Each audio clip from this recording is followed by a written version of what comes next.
Protect your DNA. BioPQQ can promote formation of new mitochondria. Infowarsstore.com.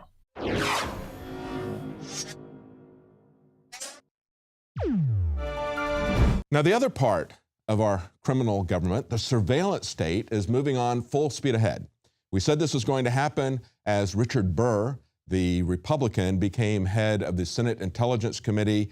He never saw any surveillance that he didn't like. As a matter of fact, he doesn't want you to see any surveillance that the government does. He says nothing that the NSA does should ever be made available to the public, nothing at all. So we're not going to see too many revelations coming out of this Senate Intelligence Committee. What we did see come out of it is CISPA for the third time.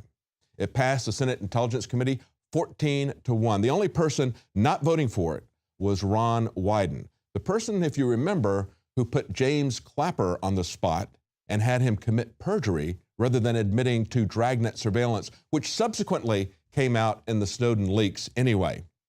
Now, what they're proposing this time is not exactly CISPA. It's now called CISA. They've taken the P out. The P was there for protection. It's the Cyber Intelligence Sharing and Protection Act. They've taken the protection out. You know what the protection was there for? It was not your protection. It was protection for the companies that are illegally spying on you, stealing your privacy, turning the data over to the federal government. It was to protect them from civil and criminal liability for working with the government in its illegal spy operations.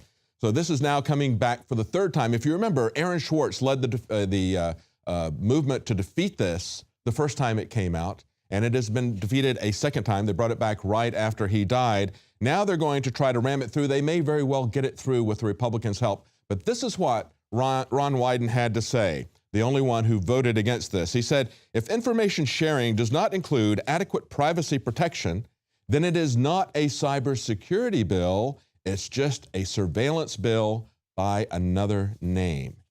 Exactly right. It's too bad we don't have more senators who are looking out for our privacy. And I don't agree with Ron Wyden on many things, but we have to join with people who are fighting to stop this surveillance state. And on this issue, he is a man of integrity as well as bravery for standing alone against this surveillance state. I don't think we're going to stop it, however, in Washington. We're going to stop it at the state level, if we're going to stop it at all. We have a bill that's been introduced in Texas by Jonathan Strickland, a Texas representative, to cut off the utilities to the NSA facilities in Texas because they are violating our privacy. They're violating our Fourth Amendment. This is something that has been tried and proposed in other states. This is something that has essentially come out of the 10th Amendment Center. They've had several state legislators have advanced this in different states. The key one, of course, would be Utah, where the giant facility there is using a massive amount of electricity and water that could power several cities out there. In this particular bill, Representative Jonathan Strickland has introduced HB 3916 in Texas that will cut off water and electricity service to all NSA data collection centers in Texas. Now, last session, he led the fight in passing one of the strongest privacy protections in the nation at the state level with an email privacy bill that required a warrant for state police to access electronic data.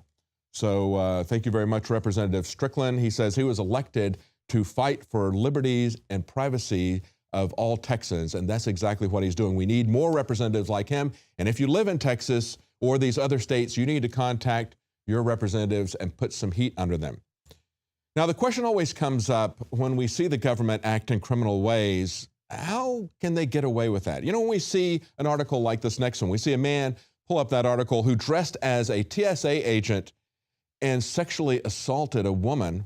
How do we tell someone who does that from someone who dresses up as a TSA agent, has a government check, and sexually assaults people? What's the difference? Is it because they get the government check? Is that what makes it legitimate? Is that what makes it moral? The story that we had last week, of course, about tax thieves targeting 366,000 Americans, getting $15 million from them, telling them that they were the IRS, using the same kind of con game that the IRS uses, intimidating them. How do we tell the difference between people who are pretending to be IRS agents and IRS agents who actually get a check from the government, who are using phony laws and con man practices? Look, We ought to go back, especially Christians need to understand the real meaning of Romans 13, and that is when the government acts as a criminal, it is a criminal. We need to stop giving people passes because they get a government paycheck or have an official uniform.